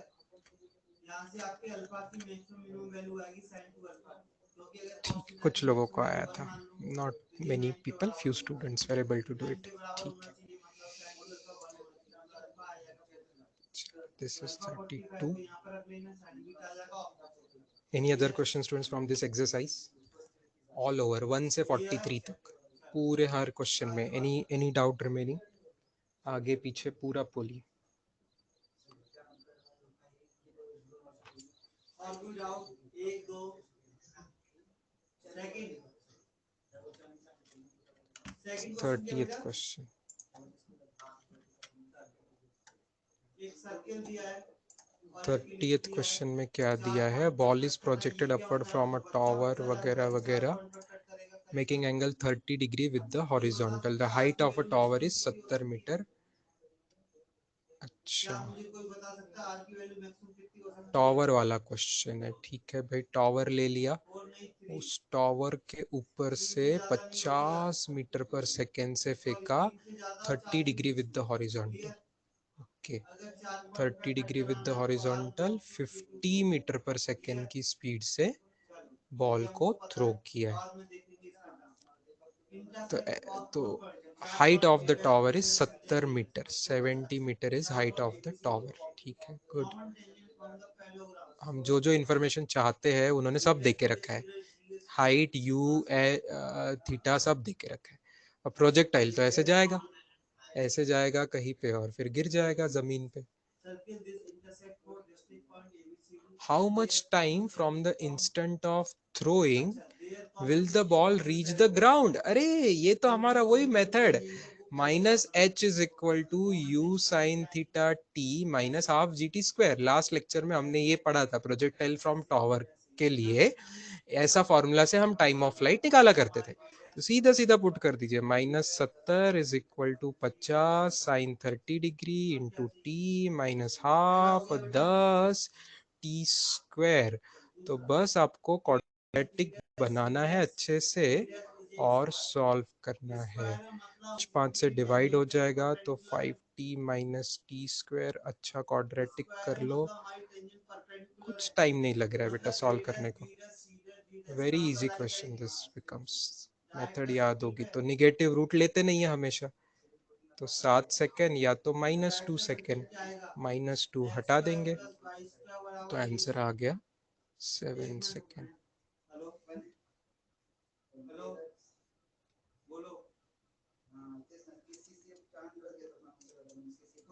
और बोलिए, अच्छी बात है, आप देखो। और बोलिए बेटा, छोटा मोटा और कोई डाउट है तो बोलिए।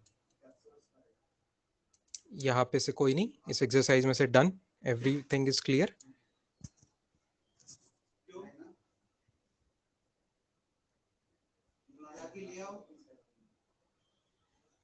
अच्छा, यहाँ पे अभी कोई अमित गाधवे नाम का स्टूडेंट प्रेजेंट है क्या? Amit Sharat Gadhave, any student by this name? Type yes, no. Yes, if you are the student, type yes. Let me know Amit is present here or not. तो तुम्हारा ये कहां पर लाई करेगा? And Shivanjali Nimbalkar. Amit Gadhave and Shivanjali Nimbalkar, दोनों में से कोई है अभी यहाँ पे? अगर वो नहीं है, आप उनके किसी के फ्रेंड हो दोनों में से, तो उनको मुझसे कांटेक्ट करने को बोलिए अभी, आज ही। ठीक है, उनको बोलना उनको कल की टेस्ट देने नहीं मिलेगी unless they contact me, because they were absent recently without informing. तो उन दोनों को आप बता दीजिए। ठीक है। अच्छा साक्षी, क्या सवाल है सर? जब भी टॉवर के अबो के क्वेश्चन आएंगे तो हाइट निगेटिव ही लेनी ना। हाँ, डिस्प्लेसमेंट निगेटिव होती है ना, तो माइनस एच लेते हैं। हाइट निगेटिव नहीं बोलूंगा, हाइट तो 70 है, एच 70 है, एच निगेटिव नहीं है बेटा, बट एच के बाजू में माइनस साइन लेते हैं अपन, क्योंकि डिस्प्लेसमेंट निगेटिव होती है ना। इसको ओरिजिन लेते थे हम 0,0, ऐसे ऐसे करते थे, तो ऑब्वियसली पार्टिकल जब आखिरी में पहुंचेगा तो वो नीचे आ रहा है ना, फाइनली नीचे पहुंच रहा है, इसके लिए उसकी डिस्प्लेसमेंट निगेटिव है, तो ये फॉर्मूला में माइनस एच ही आएगा हमेशा। टॉवर के क्वेश्चन में जब जमीन पे पहुंच रहा है तो फिर माइनस एच ही आएगा, ये हम कर चुके थेरी में। जो थेरी है वो सीधी सीधी आपको याद रखना है, उसमें कोई मतलब आपको दिमाग लगाने की गुंजाइश ही नहीं है। You just have to clearly remember the theory properly and use it as it is. या ऊपर वाले क्वेश्चन से तो कोई हेल्प मिल ही नहीं रही होगी, देख लेना आर की वैल्यू के हिसाब से कर लेना, तरीका समझ गए? मोमेंटम प्रोजेक्टाइल मोशन क्या है? कमेंट मुझे पढ़ते नहीं आ रही। मोमेंटम मतलब मास इनटू वेलोसिटी, दुनिया की कोई भी चीज हो, प्रोजेक्टाइल हो कि सर्कल हो कि काइनेमेटिक्स 1D हो 2D हो, कोई भी मोशन हो, मोमेंटम का एक ही मतलब होता है। मोमेंटम का इस चैप्टर से कोई संबंध नहीं है। मोमेंटम पूरे फिजिक्स में mass into velocity, that's it, this is momentum. और क्योंकि वेलोसिटी वेक्टर क्वांटिटी होती है, इसलिए मोमेंटम भी वेक्टर क्वांटिटी होता है। तो मोमेंटम इज मास स्केलर होता है, वेलोसिटी वेक्टर होती है, तो momentum is mass into velocity. दुनिया के कोई भी चैप्टर के लिए यही होगा। फर्स्ट क्वेश्चन ब्रेन टीजर का देखो, ब्रेन टीजर का first question, which quantity associated with projectile motion is plotted along the y axis? जैसे जैसे टाइम बढ़ता जाएगा, जैसे जैसे टाइम बढ़ता जाएगा, तो ये जो देखो हॉरिजॉन्टल ग्राफ मतलब क्या? कांस्टेंट रहने वाली चीज, राइट? कांस्टेंट रह रही है। कौन सी चीज इसमें से कांस्टेंट रहती है? क्या काइनेटिक एनर्जी कांस्टेंट रह सकती है? काइनेटिक एनर्जी का फॉर्मूला होता है half m v square. V तो बदलते जाता है, हमने देखा है प्रोजेक्टाइल की स्पीड कम होती जाती है ऊपर जाते समय, तो ये तो आंसर नहीं हो सकता। ओके, मोमेंटम, मोमेंटम मतलब मास इनटू वेलोसिटी, ये तो बिल्कुल बदलते जाता है, ये भी आंसर नहीं, क्योंकि वी बार तो बदलते जाता है। हमने देखा है वी बार का formula, v bar it is dependent on time, अलग अलग टाइम पे अलग अलग डायरेक्शन में होता है, अलग अलग डायरेक्शन भी अलग होती है, मैग्नीट्यूड भी अलग होता है, सब कुछ अलग होता है। हाँ, horizontal velocity does not change, वो कांस्टेंट रहती है। ये तो हमारा प्रोजेक्टाइल का क्या बोलते हैं, एक सुपर इंपॉर्टेंट कॉन्सेप्ट है।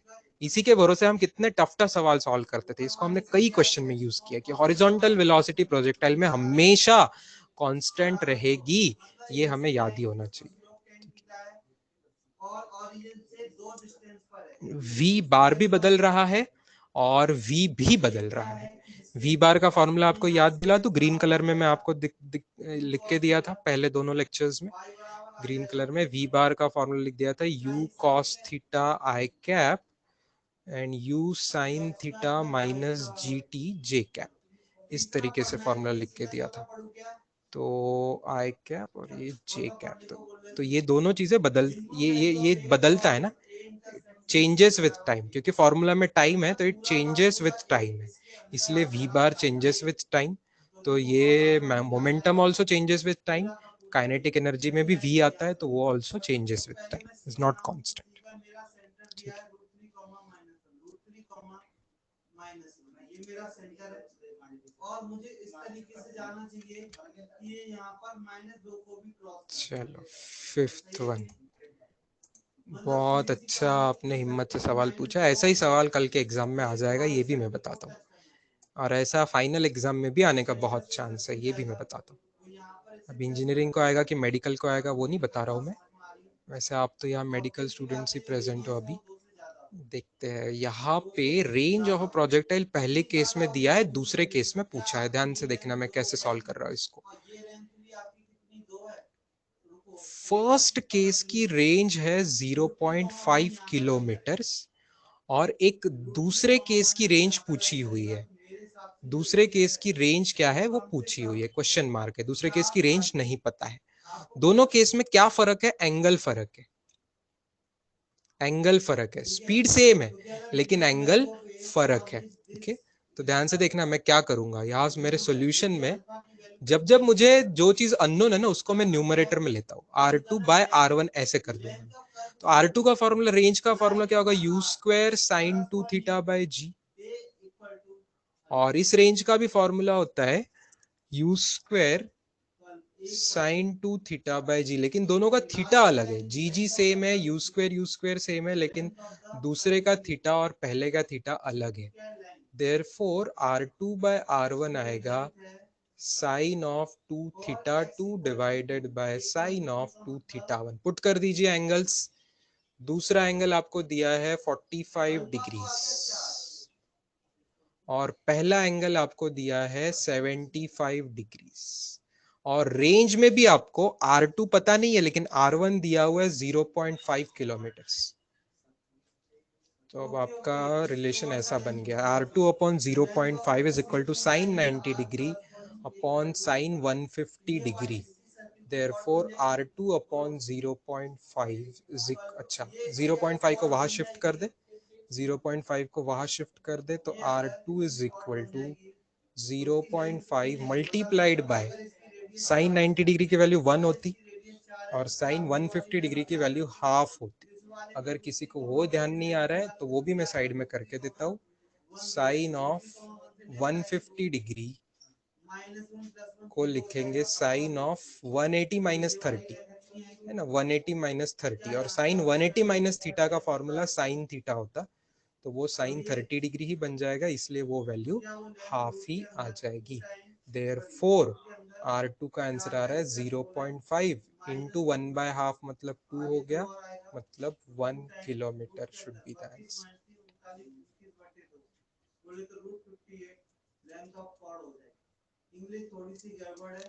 क्लियर है स्टूडेंट्स? पहले तो एक अल्फा की मिनिमम वैल्यू आ गई 4, very much you can expect such questions in the exam. Simple formula based रहते हैं, दो सिचुएशन दी होती है, दोनों सिचुएशन में कभी कभी रेंज को इक्वल करना होता है, कभी कभी अलग रेंज रही तो रेंज का रेशो लेके ऐसे तरीके से जो जो कांस्टेंट सेम चीज है दोनों में वो कैंसिल हो जाएगी, बाकी चीज की वैल्यू दी होगी, पुट करके आपको अननोन चीज का आंसर सिंपल तरीके से निकालना पड़ता है।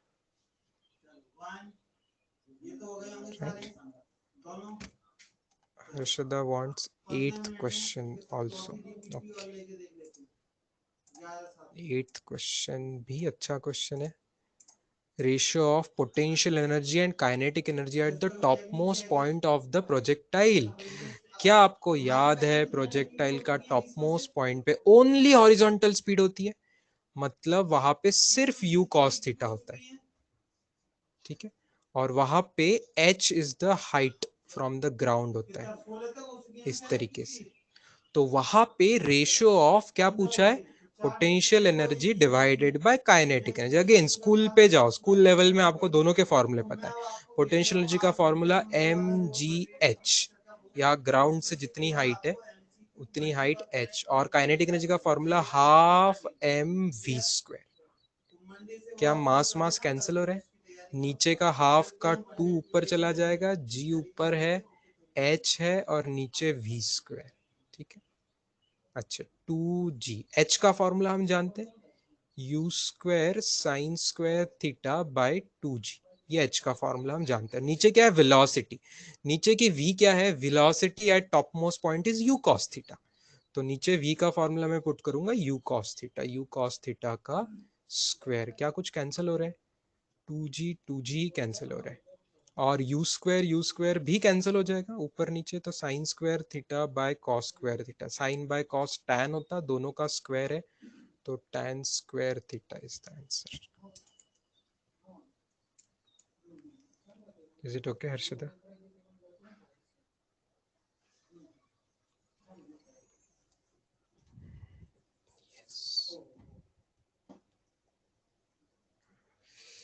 कल्पेश पूछ रहा है सर इन क्वेश्चन 30 अगर बॉल टॉवर से नीचे आ गया होता तो कौन सा फॉर्मूला लगता था, कहाँ है 30th क्वेश्चन हमने किया हुआ, ये यहाँ पे। तो बोलना चाह रहा है कि बॉल अगर नीचे फेंका होता तो, बॉल तो नीचे ही आ रहा है फाइनली, सेम फॉर्मूला यूज करते थे बेटा, सेम फॉर्मूला यूज करते थे, बस थीटा निगेटिव हो जाता है, अगर नीचे तू फेंकता है तो साइन थीटा में जो थीटा है वो तेरा 30 डिग्री के बदले -30 डिग्री या -45 डिग्री जो भी है ना, अगर एलिवेशन के बदले मतलब ऊपर के बदले अगर एंगल ऑफ डिप्रेशन है, नीचे फेंका है बॉल, तो मैंने ही लिखा दिया था नोट करके लास्ट क्लास में, वैसे ही थीटा आपको निगेटिव लेना, फॉर्मूला सेम ही लगेगा, फॉर्मूला अलग होता तो मैं अलग फॉर्मूला पढ़ाता आपको, लेकिन फॉर्मूला कोई अलग नहीं है, फॉर्मूला सेम है, बस थीटा की वैल्यू पॉजिटिव के बदले निगेटिव, एच भी निगेटिव, एच तो नीचे ना, पार्टिकल तो नीचे ही जा रहा है ना, एच का फॉर्मूला एच के बाजू में निगेटिव ही साइन देंगे, उसमें कोई चेंज नहीं, जैसे है वैसा लगाना है, कोई टेंशन नहीं।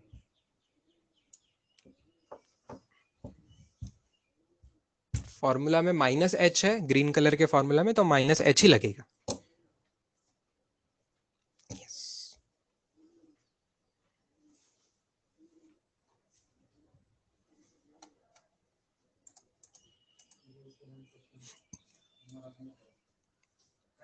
संस्कार इज आस्किंग से प्रीवियस ईयर का 19th क्वेश्चन एक बार बता दीजिए, I think we will end with this almost, this we did on Wednesday, Wednesday में किया है बेटा, इसको ओरली नहीं कर सकते इसलिए वेडनेसडे को मैंने बोला था कि इसको लिख के करना पड़ेगा, और जो इसको लिख के करते हैं आपको आंसर tan थीटा का 4 मिलता है, चाहिए तो मैं लिख के कर सकता हूँ, इसको ओरली आप नहीं करोगे। 19th क्वेश्चन को एक्सरसाइज 1 का 19th क्वेश्चन जो है उसके लिए बस रेंज और हाइट इक्वल करना है, तो यू स्क्वायर साइन 2 थीटा किया था मैंने ना, कब किया था, नेक्स्ट दिन किया होगा आई थिंक, मुझे किया हुआ याद आ रहा है, u square sine square theta by 2g, g cancel हो रहा है, यू स्क्वायर कैंसिल हो रहा है, एक साइन थीटा कैंसिल हो रहा है, राइट साइड में दो दो साइन थीटा है तो एक साइन थीटा कैंसिल हो रहा है, तो आपको मिल रही है value 2 into 2 4 is equal to sine theta by cos theta, तो tan थीटा की वैल्यू 4 मिल रही है, tan थीटा की वैल्यू 4 मिल रही है, तो थीटा को tan इनवर्स 4, ठीक है।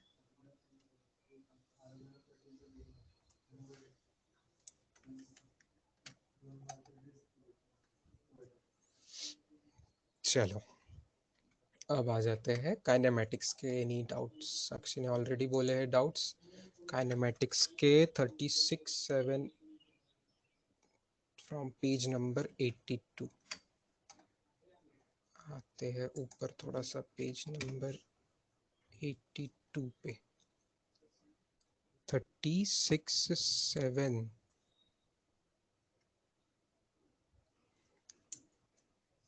क्या ये दोनों क्वेश्चन हमने क्लास में किए हुए हैं, किए हुए दोनों क्वेश्चन क्लास में किए हुए, दोनों क्वेश्चन क्लास में किए हुए, बताओ बाकी स्टूडेंट्स को याद आ रहा है, किया हुआ है क्वेश्चन 36 एंड 37 दोनों क्लास में किया हुआ याद आ रहा है, बहुत पहले किया, 2 हफ्ते हो गए काइनेमेटिक्स करते करते किया हुआ है, बट किया हुआ है, दोनों क्वेश्चन किए हुए बेटा, आपको मिलेंगे, दिस इज डन। फिर भी शॉर्ट में हिंट देना है तो मैं ओरली दे रहा हूँ आपको, शॉर्ट में हिंट दे रहा हूँ, ओरली नहीं, ठीक है भाई, आपको लिख के समझ में आएगा तो क्विकली मैं हिंट आपको लिख के नए पेज पे दे देता हूँ, बिकॉज यहाँ पे पार्टिकल की वेलोसिटी पूछी हुई है, f इज एक्सेलरेशन है, तो हमें dv बाई dt लिखना पड़ेगा, f को लिखना पड़ेगा dv by dt, 1 minus small T by T, इसमें करेक्शन था 36 में, ये भी मैंने बताया था, और उस करेक्शन के साथ हमने सॉल्व किया था ये। बहुत टाइम हो गया इस क्वेश्चन को हमें करे हुए। तो ये करेक्शन था यहाँ, तो dv बाई dt, फिर dv को एक साइड लेके आपको इंटीग्रेशन करना था। ठीक है, dv को एक साइड ले लो और बाकी सब चीज़ों के साथ dt डाल दो और इंटीग्रेशन कर दो, ताकि आपको वेलोसिटी मिल जाएगी। जो कंडीशन जहाँ है वो पुट कर देना।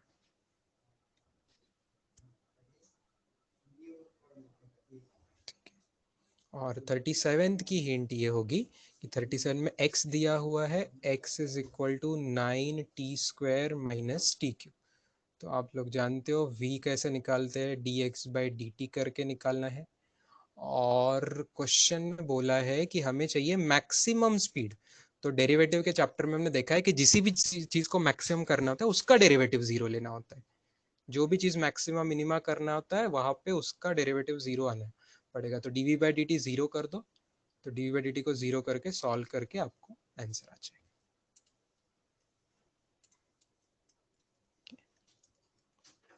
चलो साक्षी, इट्स ओके, ये हिंट से कर लोगे आप अभी। वैसे आपके खुद के नोट्स में मिलेगा, अगर पूरे क्लास की नोट्स है तो खुद के नोट्स में आप पेजेस पलटिए, ये सॉल्यूशन दिखना चाहिए। This is done in the class. Meanwhile, Arya is asking a question. Let's take that on the board.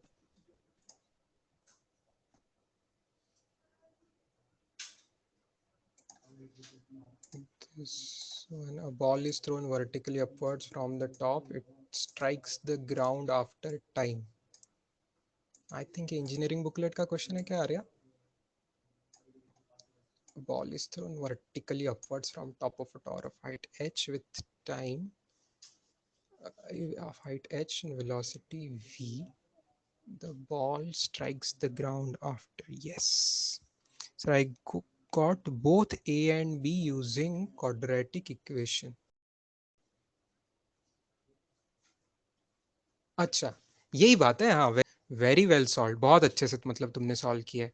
Yes, you are right, दोनों आंसर्स आएंगे क्वाड्रेटिक से, लेकिन इसमें से सेकंड आंसर रिजेक्ट करना पड़ेगा, क्योंकि तू सोच, ये जो वैल्यू है रूट के अंदर की वैल्यू, ये 1 प्लस समथिंग है, तो 1 से बड़ी वैल्यू है, तो उसका रूट भी ग्रेटर देन 1 होगा।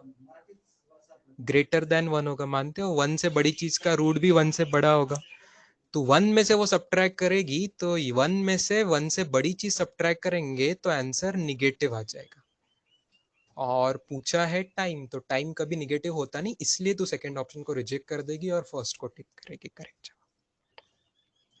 ठीक है, यस, ओके, गुड। साक्षी को पीछे 2 पेज पीछे जाना है, 14 और 15। ये भी दोनों क्लास में किए हुए, ये दोनों क्लास में किए हुए हैं, और इसमें से 15वां सवाल पिछले टेस्ट में आया हुआ है। यस और नो? 4 जुलाई की टेस्ट में ये सवाल आया हुआ है कि नहीं? 15वां। यस, सेम सवाल आई थिंक 4 जुलाई के टेस्ट में आया हुआ है। मुझे पता है साक्षी बेटा, तुमने काइनेमेटिक्स के टाइम पे बहुत ढीली पढ़ाई करी है, 2 हफ्ता तुमने पढ़ाई कम करी थी, तो पिछला रिजल्ट भी खराब आया था इसलिए। तो अभी उसके लिए तो आप प्रीवियस लेक्चर्स आपको वापस देखने का ही सॉल्यूशन था, जो कि आप कर रहे हो धीरे धीरे कवर, तो वो आपका कवर हो जाएगा। ये अच्छे से क्लास में किए हुए बेटा questions, I don't need to repeat it. ऐसे फिर से शॉर्ट में मैं, अभी मेरा फर्ज बनता है कि कुछ तो मैं बताऊं। तो 14th में इंटीग्रेशन से किया हुआ है वापस, क्योंकि फोर्स को मास इंटू एक्सेलरेशन, एक्सेलरेशन को dv बाई dt लिखो, dv बाई dt करके इंटीग्रेशन करेंगे आप, तब आपको वेलोसिटी मिलेगी। और 15 में भी वही है साक्षी, तुमको तुम्हारे सभी सवाल में, कई कई कई सारे सवाल में वही चीज आ रही है। तो एक्सेलरेशन को dv बाई dt लिख के इंटीग्रेशन करने का ही थीम है 14 भी और 15 में भी। बहुत अच्छे बेटे, तुम एब्सेंट नहीं थे लेकिन फिर पढ़ाई नहीं की थी तुम, तो क्लास में समझ नहीं लिया होगा। दोनों चीजें जरूरी है ना, क्लास में प्रेजेंट रहना और क्लास की चीजें क्लास के टाइम में समझ लेना। तो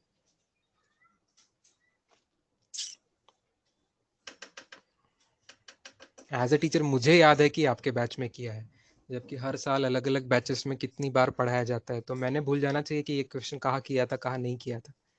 लेकिन आपको तो एज अ स्टूडेंट याद होना चाहिए कि इस तारीख को सर ने इतने बजे सुबह के क्लास में कि दोपहर के क्लास में ऐसे कलर से लिखा था, बाद में नीचे ये, ऐसे आपको विजुअल मेमोरी से एकदम याद रहना चाहिए किसी ये तो किया हुआ है क्वेश्चन करके। ओके, उतना क्लास में अटेंशन कंसंट्रेशन देने की कोशिश कीजिए। One more question has come on the chat.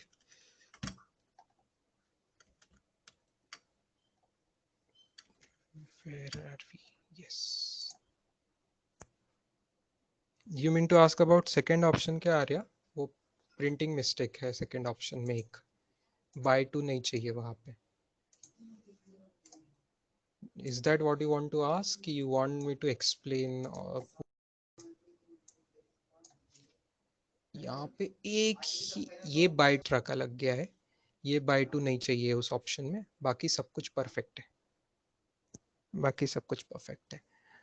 Linear distance and come, yes, it come back to initial position, yes, question का मीनिंग वही है कि it come back to initial, it's like ऐसा मान लो पार्टिकल ए जगह पे था, then it travels a linear distance मतलब स्ट्रेट लाइन पे जा रहा है एट, और कहीं पे आ रहा होगा बी पे, and then comes back along the same track. Okay, back आ रहा है, कितना आ रहा है बोला नहीं है, इसका मतलब वो वापस उसी जगह पे आ रहा है। सो पार्टिकल ए से बी जा रहा है और वापस बी टू ए आ रहा है, वही मीनिंग है उसका, as simple as that. Okay, तो एक से ज्यादा ऑप्शन इसके करेक्ट आते हैं ना, का मुझे जहां तक याद है आंसर सेकंड और फोर्थ ऑप्शन आ रहा होगा। इसका आंसर सेकंड और फोर्थ। अगर क्वेश्चन का मीनिंग समझ गया तो you can solve it and you can get the answer. Welcome.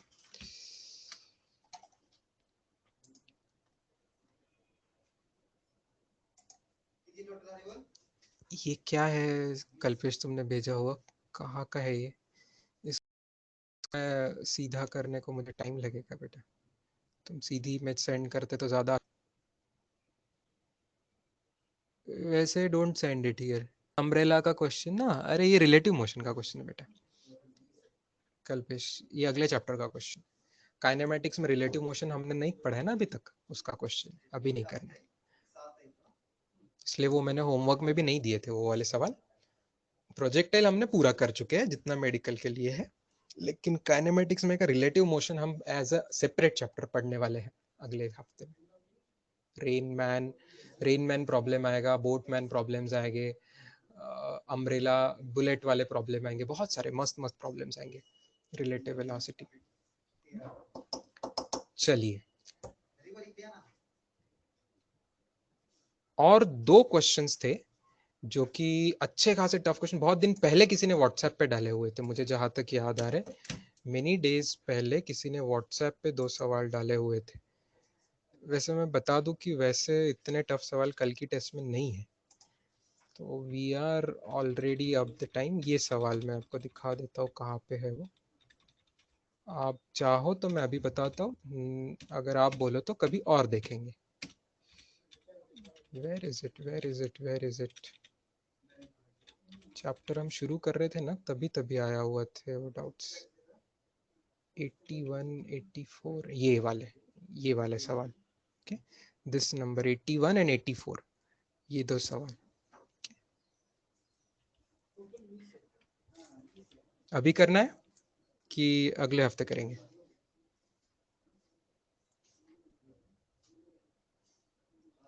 चलो आगे कभी कर लेंगे बेटा, कल आपको इतने टफ सवाल नहीं है। एक ओवरटेकिंग का सवाल है यहाँ पे और एक थोड़ा और अलग सवाल है, maybe we will do it some other time. ठीक है, we already 1.5 hours today, so we'll do sometime in the next week. चलो, ऑल द बेस्ट बेटा। मुझे एक्सपेक्टेशन है कि कल बहुत स्टूडेंट्स 100+ स्कोर करेंगे फिजिक्स में, ऐसा मैं एक्सपेक्ट कर रहा हूँ। पेपर हमेशा जैसा ही है, पेपर हमेशा जैसा ही है, लेकिन काइनेमेटिक्स की हमने बहुत प्रैक्टिस करी ना, 4 हफ्ते से प्रोजेक्टाइल भी पूरा एक्सरसाइज करी है, तो मुझे उम्मीद है कि बहुत लोग सॉल्व कर पाएंगे।